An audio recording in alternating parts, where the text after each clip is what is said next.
Hi guys, isang maulan na umaga sa ating lahat. So today's video guys, naisipan ko pong magluto ng yema. Ayan, dahil maulan, nag-iisip ako ng pwede nating lutuin. So yun nga, nainggit ako, parang nabigla ako nag-crave ng yema. So ito nga guys, gagawa tayo ng yema ngayon. Ito yung ating for today's video. So dahil wala akong nabiling condensed milk na katulad ng sa Pinas, so ito po yung nabili ni Habi. Yan. Condensed milk din to ng Korea. Oo. Same lang din po sila. Same lang. Kaya ayan na lang ang binili niya.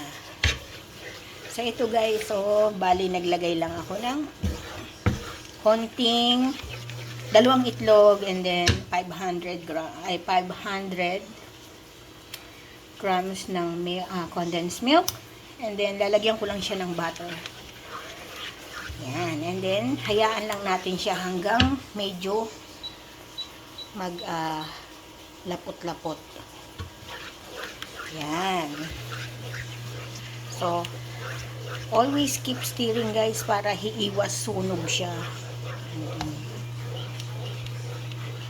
So, pwede natin ilagay yung ating butter.